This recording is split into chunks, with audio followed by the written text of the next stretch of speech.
शाम को चांद भाई और पप्पू भाई, शमीम भाई, सभी पूरी टीम का शुक्रिया कि आपने आज एक गया में जो आपने शुरुआत की थी उस शुरुआत में एक और आपने मजबूती दी है। और समझ लीजिए कि आपके सिर्फ गया की टीम की मोहब्बत, आपका जोश, आपका जुनून और आपका पार्टी के प्रति डेडिकेशन ही अपना घर को छोड़कर आप क्या इस प्रोग्राम में आए, सिर्फ आप लोग की मोहब्बत में, क्योंकि आप लोग बहुत ही तेजी से कर रहे हैं ये काम।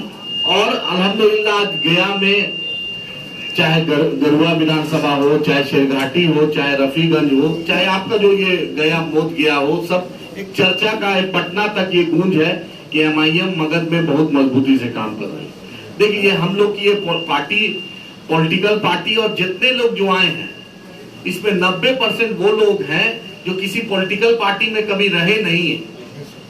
ये बात समझना पड़ेगा कि कभी आपको वो रहे नहीं, उनका वो तजुर्बा नहीं रहा। आपके पास जो लोग आए वो मुखलिस लोग आए हैं, उनको सिर्फ एमएलए एमपी बनने की तमन्ना नहीं है, वो एक क़यादत खड़ा करने की तमन्ना, इसलिए वो यहाँ पर जो लोग बैठे हैं ये कोई, मेरा ज्यादातर लोग ये नहीं चाहते एमएलए एमपी बने, ये चाहते हैं कि बैरिस्टर असदुद्दीन ओवैसी साहब मजबूत हो, अकबर साहब मजबूत हो, अख्तरुल इमान साहब मजबूत हो, एक आवाज बने मुसलमानों की, दलितों की, मजलूमों की एक आवाज बिहार में जैसे अख्तरुल इमान साहब उठा रहे हैं, जैसे लोकसभा में इम्तियाज जलील साहब, बैरिस्टर असदुद्दीन ओवैसी साहब उठा रहे हैं, यही तमन्ना है। आप मुफ्ती साहब से पूछिए, कोई मतलब नहीं है, लेकिन मुफ्ती साहब देख रहे हैं बैरिस्टर साहब को, उनकी निगाहें जा रही है कि अगर क़यादत खड़ी होगी तो उस हैदराबाद का जो इंसान ने आवाज दी है उसके साथ लब्बैक कहना पड़ेगा, इसलिए वो आए। घर को सुबह से तैयारी, सुबह से उठ के सिर्फ इस यौमे आजादी की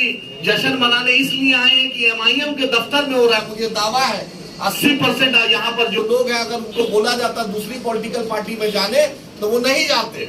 वो बैरिस्टर साहब का चेहरा, अख्तर साहब का चेहरा, अकबर साहब का चेहरा है और ये झंडा है जिसके चलते आपको तो मेरे भी जो जिला की टीम है उनका, जैसे बोलिए मेरी रात में तबीयत भी खराब थी, मैं 3 बजे आपके शहर आया, लेकिन सिर्फ इसलिए आया कि आपका जुनून और आपका जोश दवा का काम कर रहा है। ये इसलिए दिल को बड़ा करना पड़ेगा, दिमाग, दिल को। ये पार्टी आपकी है, ये आदिल हसन की पार्टी नहीं है, ये अख्तरुल इमान साहब की पार्टी नहीं है, ये बैरिस्टर असदुद्दीन ओवैसी साहब की पार्टी नहीं है, ये आपकी पार्टी, ये आपका झंडा है, आपका परचम है। इसको कैसे मजबूती देना है ये आपको सोचना पड़ेगा। इसलिए थोड़ा सा दिल को और बड़ा करना पड़ेगा, दिमाग को और कुशादा करना पड़ेगा, क्योंकि अभी सब जितने लोग हैं सब एकदम पॉलिटिकल फील्ड में न्यू हैं। जैसे नर्सरी में एक बच्चा रहता है, उसको टीचर बतलाती है कि मे आई गो टू टॉयलेट बोलना है, मे आई गो टू ड्रिंक वाटर बोलना है, उसी तरह बोला जाता है। आप एक्सपेक्ट कीजिएगा जफर भाई, शहंशाह भाई, एहसान भाई, शमीम भाई, फजल साहब, फरीदी साहब, नासिब भाई, चांद भाई की, आप शमीम भाई आप सोचिएगा, तालिब भाई कि सब एक्सपर्ट आ जाएगा तो नहीं आ सकता है।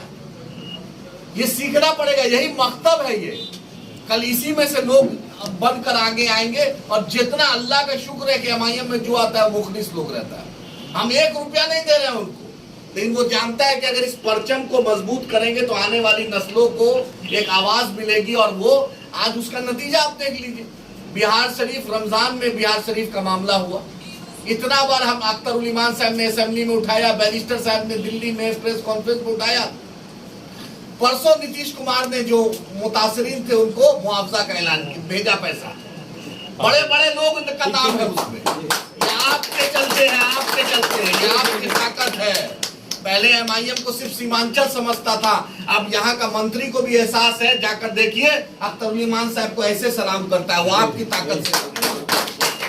याद रखिए हमारा इतिहास है, जाकर राजद और जदयू, कांग्रेस और माले और सबको बतला दीजिए कि इंदिरा गांधी दारुस्सलाम आई थी, तुम बच्चा हो अभी तेजस्वी यादव। नीतीश जी आप अभी आपको वो तजुर्बा नहीं हुआ है। इंदिरा गांधी जी जो देश के इंडिया इज इंदिरा कहलाता था, उनको भी दारुस्सलाम आना पड़ा था। ये एमआईएम की ताकत है, ये आपकी ताकत का नतीजा है। तो ये सब तो अभी बच्चा है, अभी छठी के मुंडन है। याद रखिए सबको आना पड़ेगा। हम लोग किसी भी एमआईएम का एक कार्यकर्ता